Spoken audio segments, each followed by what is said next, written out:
Le 18 mars se tient à Fontaine un loto des Amis du Travailleur Alpin. C'est ce soir-là que des fascistes retirent des panonceaux de l'initiative pour écrire des slogans contre Édouard Schoen, ancien adjoint au maire communiste de Fontaine dans l'Isère.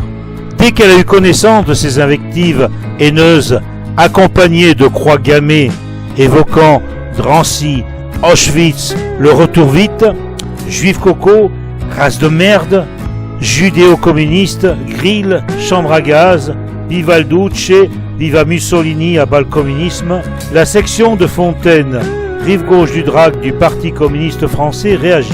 Elle affirme son soutien à Édouard Schoen, la presse, le Dauphiné libéré et Place Grenette s'en font l'écho. Mais, à notre grande surprise, rien dans les médias publics. Alors qu'avec d'autres, nous sommes les défenseurs du service public. Cette vidéo, nous avons décidé de la réaliser pour briser le mur de la censure gouvernementale voulue par Emmanuel Macron. Pour ce rassemblement du 31 mars, le maire de Fontaine, Franck Langot, le préfet de l'Isère ne nous ont pas répondu. Entre-temps, la haine est à son comble. La porte du local de l'UL-CGT de Fontaine s'est retrouvée avec un tag d'une croix gammée. 2 panonceaux hostiles à Édouard Schoen avec des mots d'ordre du style « Édouard Schoen le bâtard juif » ou « Édouard Schoen, tu vas bientôt aller sucer Karl Marx, le sale bâtard communiste » ont été déposés devant le local de la section de Fontaine, rive gauche du Drac du Parti communiste français. Et ensuite, un incendie a été provoqué par les mêmes. Michel Barrio-Nuevo a déposé une pré-plainte numéro A 1967 petit b 7557 le 30 mars et la police n'a toujours pas pris le temps de proposer une date pour la signature de cette plainte. Par centaines, nous nous sommes rassemblés. Non, le fascisme ne passera pas. Nous vous remercions de votre présence nombreuse ce soir pour soutenir notre ami et camarade Édouard Schoen. Édouard Schoen, l'homme aux 1000 combats pour la défense de tous les peuples opprimés, de leurs droits, défense de la culture, défense de la paix, a été profondément touché par les agressions antisémites et anticommunistes. Même s'il ne le montre pas, Édouard Schoen est un homme qui souffre. Par-delà notre camarade, c'est tout le mouvement antifasciste qui est touché par cette violence inouïe.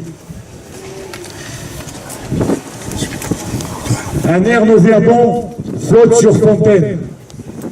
Suite aux événements subis par Édouard Schoen, le local de l'UL-CGT a été taillé d'une croix gammée et notre local on a tenté d'incendier notre local de section juste à côté.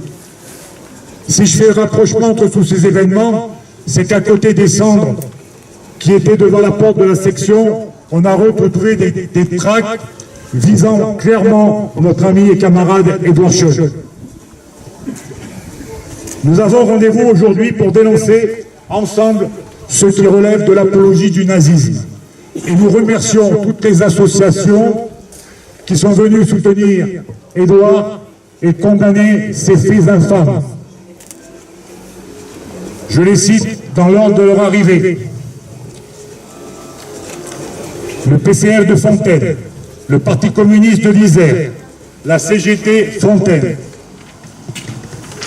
l'Union départementale CGT Isère, la CGT Spectacle 38, l'Association des anciens combattants et résistants arméniens de l'armée française, Ralph Voiron, la Libre Pensée, le collectif Isère du 17 octobre 61, le mouvement de la paix Isère, la Ligue des droits de l'homme, Grenoble Métropole, LFI Rive Gauche, Solidaire Fontaine, Action Antifasciste, PCOF 38, MPA Isère, Algérie au cœur, Isère, Association nationale des Pieds Noirs progressistes et leurs amis, Association de solidarité des Algériens d'Isère, Coup de soleil Auvergne-Rhône-Alpes, Comité de soutien aux réfugiés algériens, Attaque Isère, Action antifasciste Grenoble, CRIF Isère, la PARDAP, qui s'est excusée et qui ne peut pas être présente ce soir, l'UCL, le Parti Socialiste, l'ICD et le Cercle laïque de l'agglomération. Nous excusons également notre camarade Stéphane Falco qui n'a pu venir avec nous ce soir. Vous retrouvez devant la plaque édifiée à la mémoire de deux résistants communistes, Poloty et Lenoir, assassinés en 1944, ne manque pas de sens au regard des actes criminels qui ont été commis ces jours-ci sur la commune de Fontaine. Ces deux camarades, deux anciens des brigades internationales, membres du Parti communiste, résistants, Antoine Poloty, dit commandant Georges, et Marco Lipsik, dit commandant Lenoir, étaient membres de l'état-major des FTV, main-d'œuvre ouvrière immigrée, et ont mené de multiples combats contre l'occupant. En mai 1944, ici, alors qu'ils assistaient à une réunion clandestine, après dénonciation, la Gestapo les a encerclés, Poloty fut tué sur place, Lipsik fut blessé et prisonnier, il sera fusillé au désert de l'Écureuil au mois de juillet. Comme ceux loués par Aragon dans l'affiche rouge, ils font partie de ces étrangers et nos frères pourtant.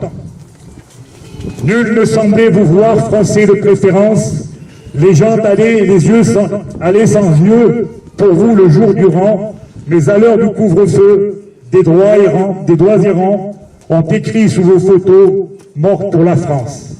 Et les morts le matin en étaient différents. Se retrouver ce soir sur ce lieu, rappelle notamment à chacun l'engagement des communistes dans la lutte antifasciste contre l'occupant. Un combat qui reste ô combien d'actualité au regard des actes infâmes auxquels nous avons été confrontés ces temps-ci sur Fontaine.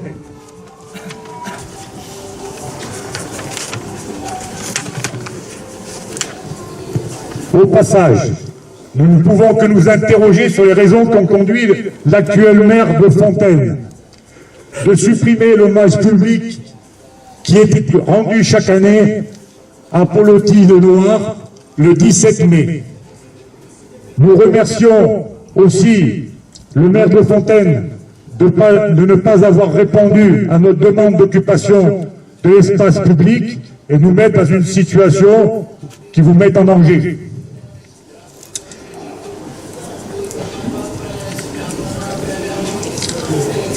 Alors que les derniers événements survenus montrent à quel point il est nécessaire ce travail de mémoire, tant le ventre est encore fécond, doit surgir un bâtiment. Au nom de tous les camarades, et je le dis solennellement, les communistes français resteront fidèles à la mémoire de nos aînés, à leur combat antifasciste, à la lutte pour le pain et la paix. Et nous crions, hier comme aujourd'hui, jusqu'à notre dernier souffle, ils ne passeront pas ni à Fontaine, ni ailleurs. Mesdames, Messieurs, chers amis, chers camarades, je tiens à remercier votre présence. Je suis très touché et très content qu'une telle mobilisation ait lieu pour dire non au fascisme. J'ai reçu des centaines d'appels téléphoniques, de messages. Je tiens à vous dire à toutes et à tous que c'est extrêmement précieux. Je tiens aussi à associer Marie-Vonne dans ce soutien qui est précieux. Qui dit mot consent. Si je suis devant vous aujourd'hui, c'est que mes parents n'ont pas été déportés à Auschwitz, camp de la mort cité avec nostalgie par les nazillons fontainois. Je le dois aux résistants qui ont retardé le train de Nice qui emmenait mes parents au camp de Drancy en juillet 1944. Le dernier train de la mort vers Auschwitz est parti la veille, sans eux, complété par des enfants juifs. C'est un Français, Félix Valetti, milicien, qui les a arrêtés le jour de la fête du 14 juillet 1944. Il a été pendu à la Libération après un procès. Ce sont des Français qui les ont dénoncés à la Gestapo. Quelques années plus tôt, en 1933, en temps de paix, lorsque ma grand-mère Lotte, cantatrice, a été exclue de l'Opéra de Berlin par les lois anti-juives de l'Allemagne nazie, il s'est trouvé des médias français qui regrettaient qu'une juive allemande obtienne le droit d'asile en France. Mes parents m'ont dit que lorsqu'ils marchaient à Nice en juillet 1944, encadrés par la Gestapo pour se rendre à la gare, ils ont chanté la Marseillaise avec les autres personnes arrêtées. Ils m'ont dit la douleur qu'ils ont ressentie dans le silence des passants qui détournaient les regards. Sur les panneaux remplis de graffitis que j'ai trouvés dans mon jardin le 19 mars, je lisais mon nom, une croix gammée et le regret que ma famille n'ait pas péri à Auschwitz. Qui ne dit mot consent. Vous êtes présents aujourd'hui pour dire non à ces agissements odieux. Un nombre considérable d'amis, de connaissances, de responsables d'associations, syndicats, partis m'ont écrit, téléphoné. Je les remercie encore, je vous remercie. En ces moments, les marques d'amitié, de solidarité, de résistance surtout, sont précieuses. En 1933, il y avait beaucoup de complaisance en France et dans le monde avec le nazisme.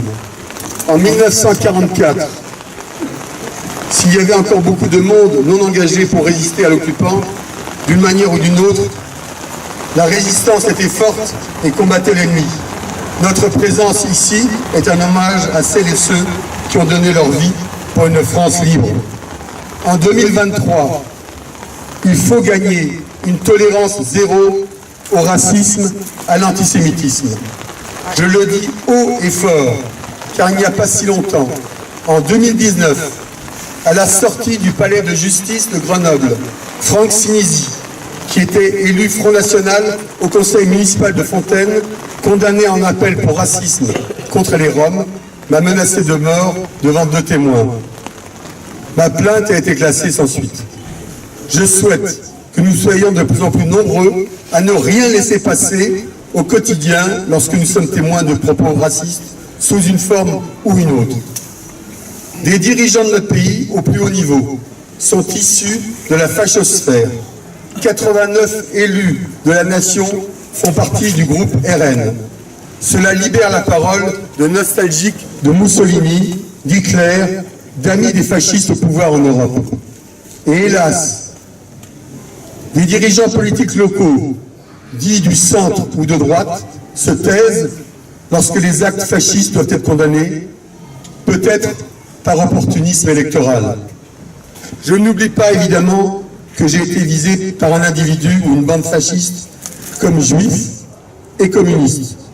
Je suis juif de par mes parents d'origine juive, russe et autrichienne. Je ne suis ni croyant ni pratiquant. J'ai porté une fois une kippa.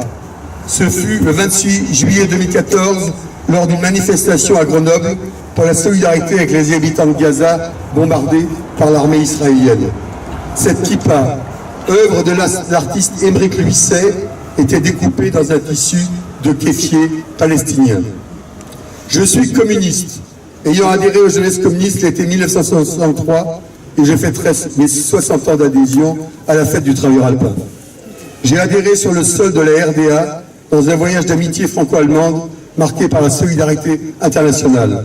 Mon engagement est intimement lié à une conscience de nécessité d'une grande solidarité internationale.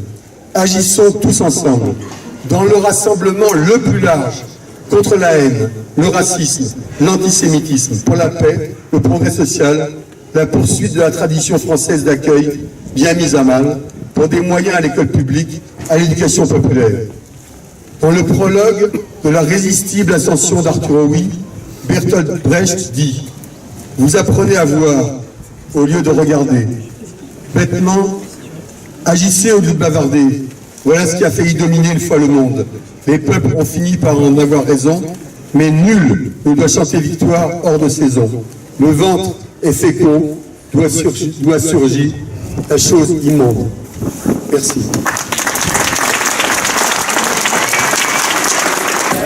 Dans un contexte social délétère, provoqué par le gouvernement et concernant son entêtement à maintenir une réforme des retraites impopulaire, l'Union locale CGT de Fontaine condamne avec la plus grande vigueur les actes antisémites et anticommunistes intolérables dont a été victime il y a quelques jours notre camarade Édouard. Mardi dernier, la vitrine de l'Union locale CGT de Fontaine, où était placée une affiche contre le racisme, cette affiche rappelait « Le racisme n'est pas une opinion, c'est un délit », a été taguée d'une croix gammée. Ces actes odieux nous rappellent les heures les plus sombres de notre histoire contemporaine en France et en Europe. Les nostalgiques de l'OAS, les xénophobes et les racistes, les antisémites, les néo-nazis et néo-fascistes n'ont pas leur place dans nos villes, dans nos campagnes, dans nos montagnes et aujourd'hui plus particulièrement dans notre commune dont est issu bon nombre de résistants. La CGT défend inconditionnellement la démocratie et il ne faut jamais oublier que l'extrême droite est un mouvement mortel pour nos démocraties. En ces moments difficiles, nous apportons tout notre amical soutien à notre camarade Édouard, engagé dans de nombreux combats pour la paix et la fraternité entre les peuples. Le NPA 38, au nom duquel je prends la parole ici, souhaitait vraiment être présent, nous sommes plusieurs, pas beaucoup, mais un peu, ce soir aux côtés d'Édouard, aux côtés aussi de Marie-Vonne. Parce que je sais que agresser lâchement, haineusement, dans leur propre intimité, dans le jardin, c'est quelque chose de dur à vivre. Notre solidarité va bien sûr aussi aux camarades de l'ULCGT, de la CGT tout entière et de la section du Parti communiste de Fontaine. Jamais nous n'accepterons qu'un seul des nôtres soit violenté par des nervis d'extrême droite, ni qu'ils tentent d'intimider, de harceler, de faire taire des organisations démocratiques. Comme ils l'ont fait ici, mais aussi comme à Chambéry, ils ont essayé de détruire la bourse du travail, les piquets de grève à Perpignan, des féministes à Lyon, bref, tous ceux et toutes celles qui résistent socialement à ce qui se passe aujourd'hui dans ce pays et contre leur ligne bleue. Aujourd'hui, en parlant de ligne, la ligne rouge est franchie largement quand on sait que l'apologie du nazisme, c'est mieux là ? L'apologie du nazisme est un délit, c'est pas une opinion. Ils s'en appellent aujourd'hui au retour des camps de Drancy et d'Auschwitz. Ce qui vient de se passer, c'est grave, c'est très grave. Et on sait aujourd'hui où ces premières exactions conduisent. Et on sait aussi, on se rappelle, nos pères, nos grands-pères, nos mères qui ont perdu la vie là-bas, ou tous ceux et toutes celles des nôtres qui se sont levés pour résister au fascisme. Ces actes sont la mise en pratique d'une idéologie xénophobe, nationaliste, raciste, et qui s'exprime à longueur d'antenne dans de nombreux médias, facilitée aussi par les politiques d'un gouvernement qui s'illustre dans la chasse aux plus pauvres, les sans-papiers, les sans-logis, et qui manie avec constance et une violence déplorée partout en Europe la répression contre nous tous et nous tous.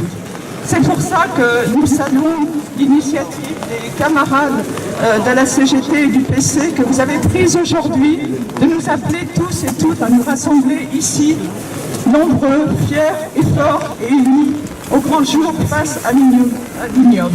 Nous ne lâcherons rien et ils ne passeront pas. Merci. Merci la section de Fontaine de nous avoir invités à ce rassemblement absolument indispensable. Il me touche personnellement aussi parce que je connais Édouard depuis plus de 50 ans, puisque nous avons milité ensemble à l'UEC dans les années 70, et c'est le plus vieux compagnon de route, si je puis m'exprimer. La situation est extrêmement grave. Il y a une multiplication des actions d'extrême droite qui relèvent la tête. Alors, à Nice, Angers, Poitiers, Paris, Lyon, à Lyon, ils ont défilé en plein jour, sans que la police, elle devait très certainement occuper à réprimer les mouvements sociaux, n'intervienne. Aujourd'hui, c'est à Fontaine que ça arrive, que la peste fasciste sévit. Et le contexte est particulièrement grave. D'une part, la banalisation, et ça c'est très important, du RN, qui est le fils ou la fille légitime du FN créé, on ne répétera jamais assez par les anciens de la LVF, les Waffen-SS, la milice, l'OAS et autres factions dont ils ont hérité l'ADN raciste, antisémite, antisocial. Cette banalisation a été préparée depuis longtemps et aujourd'hui entretenue au quotidien par les médias mainstream et cerise sur le gâteau consacrée récemment par l'élection de 2 vice-présidents à l'Assemblée nationale grâce au soutien de LRM, que honte tombe sur eux. Et d'autre part, l'émergence du phénomène Zemmour, véritable Frankenstein, créature ex nihilo du milliardaire Bolloré et de sa chaîne CNews. C'est dans ce climat extrêmement délétère qu'on a assisté, et j'ai été stupéfié, aux actes, je ne reviendrai pas dessus parce qu'ils ont été absolument ignominieux, auxquels on a assisté. Les différents graffitis injurieux contre les Noirs constituent un véritable bréviaire de la haine des fascistes contre les démocrates, les progressistes, avec de l'antisémitisme, de l'anticommunisme et des références nostalgiques aux chambres à gaz et à Mussolini, c'est totalement inimaginable. Il est vrai qu'Édouard remplit toutes les cases, si j'ose dire, et c'est tout à son honneur pour être détesté des nostalgiques du Troisième Reich. Militant exemplaire, communiste convaincu, d'origine juive, adjoint, respecté à la culture pendant 2 mandats à Grenoble, Édouard est toujours à Fontaine, Édouard est toujours sur la brèche et de tous les combats contre les injustices sociales, économiques et toutes les exclusions, les discriminations, la xénophobie, le racisme, l'antisémitisme, le néocolonialisme, l'oppression des peuples, etc. Par notre présence aujourd'hui, nous tenons à témoigner de toute notre sympathie et notre solidarité militante à l'égard d'Édouard, de l'Union locale CGT et du PCF. Plus largement, nous appelons tous les démocrates et progressistes et leur organisation à la plus grande et large vigilance au combat permanent contre les manifestations, menaces, intimidations, violences fascistes, antisémites qui sont pour le moment tolérées par le gouvernement actuel. Ne laissons rien passer. Exigeons des autorités qu'elles poursuivent l'enquête avec diligence et que justice soit faite avec fermeté.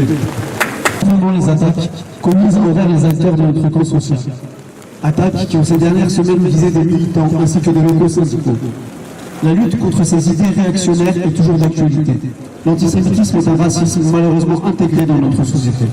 N'oublions pas que Macron a fait récemment polémique en rendant hommage à Pétain, alors qu'en même temps, Éric Zemmour souhaitait réhabiliter le régime de Vichy, coupable de la déportation de 76 000 juifs en France. Depuis quelques mois, plusieurs groupes racistes et d'extrême droite cherchent à s'implanter durablement en Isère. C'est un danger que nous devons prendre au sérieux. Ces attaques s'inscrivent dans un contexte global. Ces attaques s'inscrivent dans un contexte global favorable à l'extrême droite et au racisme d'État. N'oublions pas que nous vivons dans un pays où la principale opposition parlementaire est un parti fondé par d'anciens SS et terroristes de l'OAS. N'oublions pas que le ministre de l'Intérieur écrivait il n'y a pas si longtemps dans le journal fasciste de l'Action française. N'oublions pas que ce même ministre a fait passer la loi séparatisme qui permet de persécuter des personnes pour leur religion réelle ou supposée. N'oublions pas que les services de police et de justice sont occupés à poursuivre, enfermer, mutiler et tuer des militants et des opposants politiques, pendant que l'extrême droite se prépare à la guerre raciale. N'oublions pas que tous les jours, les médias de milliardaires, comme Bolloré, donnent la parole à l'extrême droite et répandent leurs théories racistes comme celle du grand remplacement. Il nous semble primordial d'appeler une nouvelle fois à la vigilance et à la lutte collective contre toute forme de racisme, d'où qu'il vienne. Ça ne va plus être présent. Les inscriptions qui ont souillé la propriété de notre ami Édouard peuvent apparaître différentes, délirantes dans la forme. Elles n'ont pourtant moins la marque de l'ignominie, de cette ignominie qui n'est seulement pas verbale, mais qui mène tout droit au crime d'État. D'ailleurs, en citant Drancy et Auschwitz, le auteur n'hésite pas à se référer, on ne peut plus explicitement, aux deux grands crimes qui ont marqué l'histoire du XXe siècle. Conséquence directe de l'idéologie mortifère qui les sous-tend. Il ne faut surtout pas prendre ces graffitis criminels à la légère, se contenter de les mettre sous le compte d'un détraqué. Il convient bien entendu d'en rechercher leur auteur avec diligence et de le condamner conformément à nos lois antiracistes. Mais il faut surtout mener inlassablement et résolument l'éducation antiraciste de nos compatriotes, laquelle ne doit pas s'arrêter à l'école, mais se poursuivre partout et tout le temps dans tout le pays. Et tout le monde doit y prendre sa part. Les politiques, les partis, la justice, les associations, la presse et maintenant les influenceurs. Chacun doit porter sa part de responsabilité, personne ne peut se défiler. Pour sa part, le mouvement de la paix a inscrit dès le début le combat pour une humanité juste, fraternelle et solidaire dans son programme et son action. Aujourd'hui, il exprime bien fort sa solidarité avec notre ami Édouard, en sachant qu'il s'agit là d'une cause à défendre sans fin et obstinément. Édouard, tu n'es pas seul.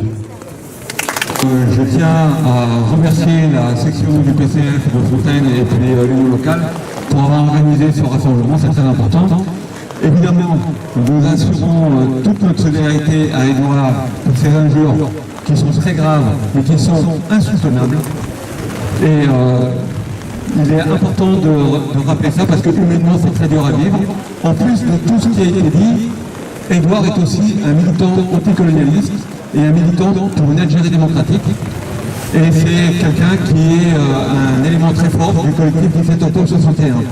Le collectif 17 octobre 61 est engagé de longue date dans la lutte contre la xénophobie, contre le colonialisme et pour l'émancipation des peuples.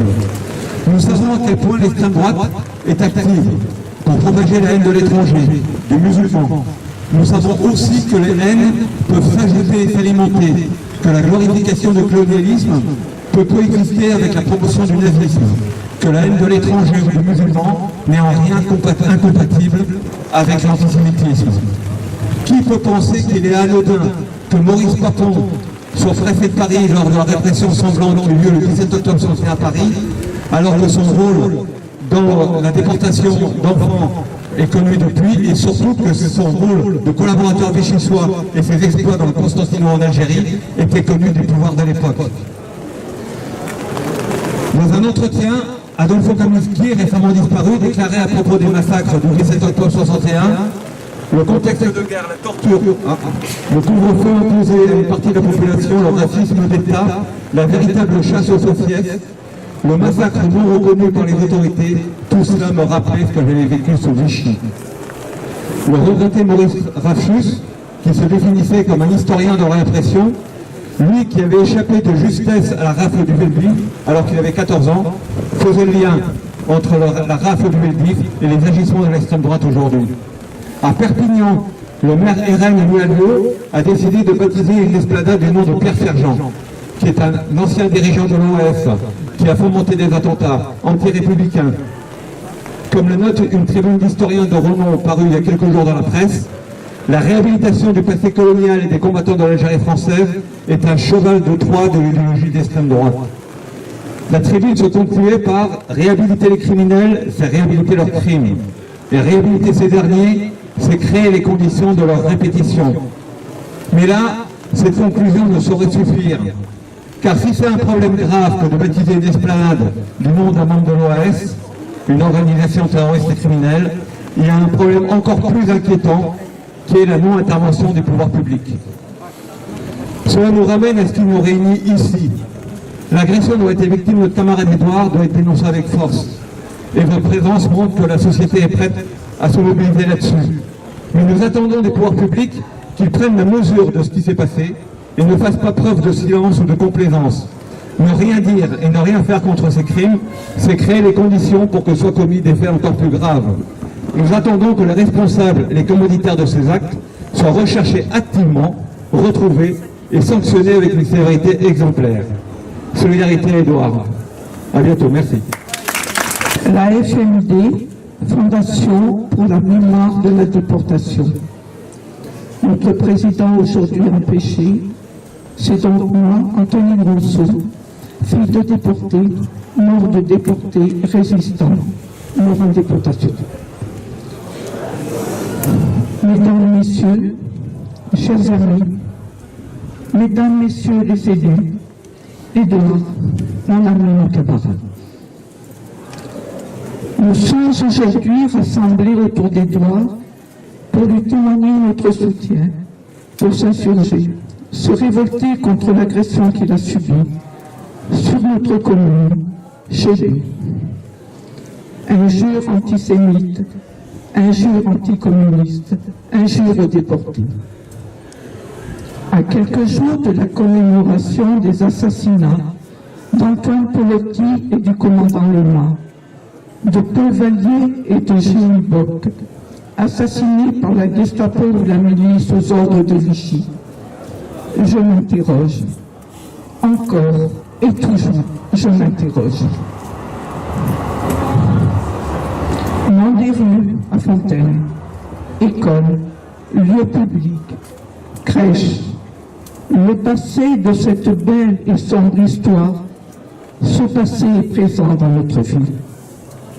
Mais comment et pourquoi, en 1940, le gouvernement de la France en était-il arrivé là? D'acceptation en soumission, de soumission en compromission, de compromission en collaboration, la descente était inexorable. Encore et toujours, je m'interroge. Aujourd'hui, comment en est-on arrivé là? Acceptation, soumission et normalisation du FN. Depuis qu'un président de la République a reçu Jean-Marie Le Pen à l'Élysée, ce fut une lente mais constante normalisation de l'extrême droite. Le racisme, la xénophobie s'affiche maintenant. Entendrons-nous à nouveau? Et c'est peut-être parce que, bon, vous ne voyez pas mes cheveux blancs, c'est peut-être parce que je suis de cette génération née avant-guerre, qui a connu la guerre et qui porte encore tout ce que a pu laisser cette terrible guerre de 1939-45. Depuis, je m'interroge toujours et je me dis, le racisme, la xénophobie s'affiche maintenant. Entendrons-nous à nouveau, communistes, juifs, étrangers, traîtres à la nation, pas français, à mort, et nous les plus anciens, et dans vous tous qui êtes rassemblés, certains nés à l'étranger, ou nés en France de parents nés à l'étranger, comme je le suis, pourrons-nous encore entendre? Retourne dans ton pays. Et moi, pourrais-je entendre encore, comme lorsque j'étais enfant, et même jeune adulte, c'est un peu loin pour vous, mais pour moi pas trop. Les Italiens sont sales, ils sont mauvais, macaroni.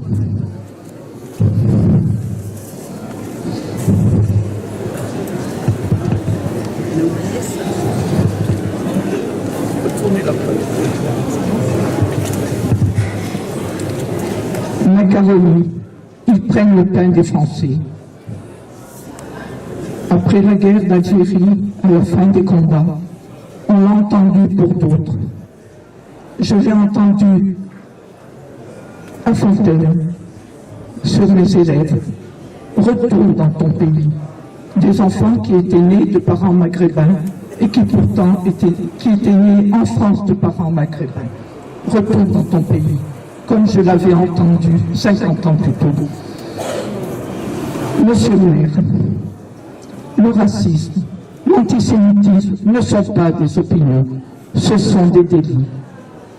N'acceptez pas que sur notre commune, des personnes soient agressées pour leurs idées, leur religion, leurs origines, comme l'ont été mes parents et moi-même, comme l'ont été des parents, des grands-parents de Fontenoy, des parents de vous tous ici.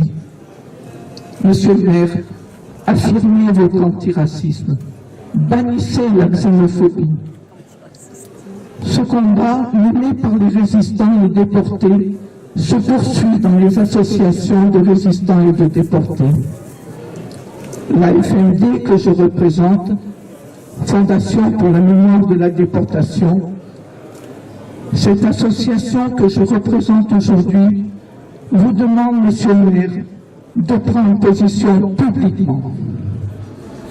Enrichissons-nous de l'apport de toutes les cultures, de toutes les civilisations, que notre ville redevienne une terre d'accueil, fraternelle, solidaire.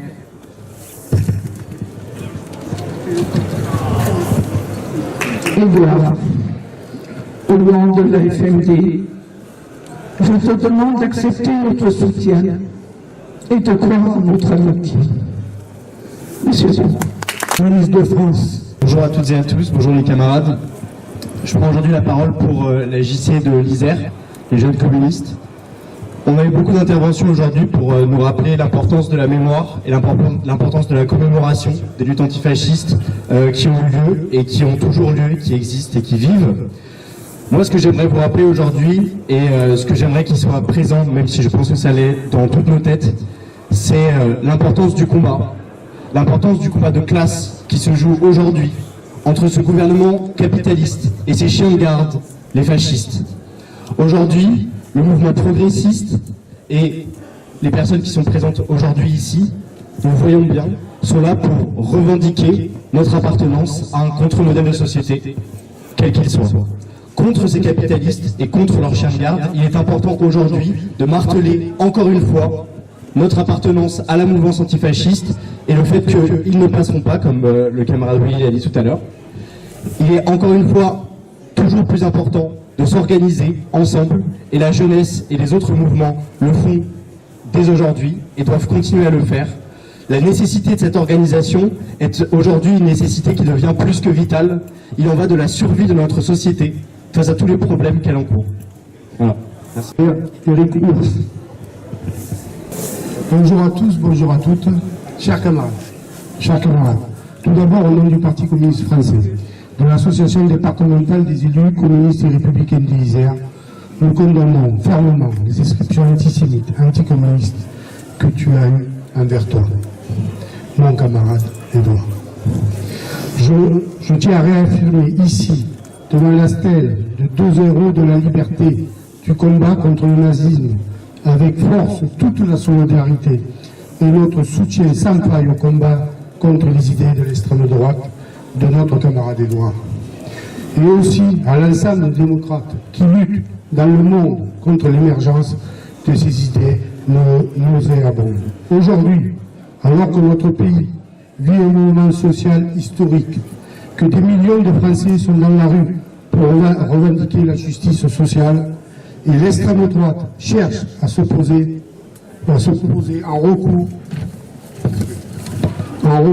Mais comme le prouve toute leur histoire, rappelons-nous le slogan des années 30, plutôt Hitler que Léon Blum. Ils sont aujourd'hui, comme hier, toujours la roue de secours du capitalisme à bout de souffle. Il n'y a qu'une la seule réponse que ce gouvernement fait à l'inspiration du peuple pour une société plus juste, c'est la force et la violence. Depuis des mois les actes racistes, fascistes se multiplient dans la métropole grenobloise, mais aussi dans notre pays. Nous demandons à la justice d'être exemplaire, d'identifier et de juger les acteurs de ces actes. Nous savons tous, toutes et tous, que l'idéologie raciste, xénophobe, portée par ces groupuscules sont des dangers mortels pour notre démocratie. C'est pourquoi, au pied du Vercors, terre de résistance, face à la bête immonde, nous devons construire une mobilisation de tous les démocrates. Le fascisme est une grande graine. Il est urgent de l'éradiquer. En 1936, pendant la guerre d'Espagne, une femme s'est levée, a crié face au monde « No pasarán ». 87 ans plus tard, nous aussi, nous reprendrons le défi tous ensemble et nous crierons « No pasarán ». Édouard, avec toute l'amitié, moi, fils de déporté, fils de résistant, je te donne mon amour, ma fraternité et mon combat. Je suis fier d'être un camarade de toi. Merci.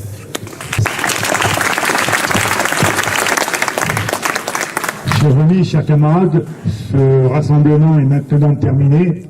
Nous vous remercions chaleureusement pour le soutien que vous avez apporté à Édouard et nous invitons ceux qui le veulent à venir prendre le verre de l'amitié au local de notre section, juste à droite au niveau du tram.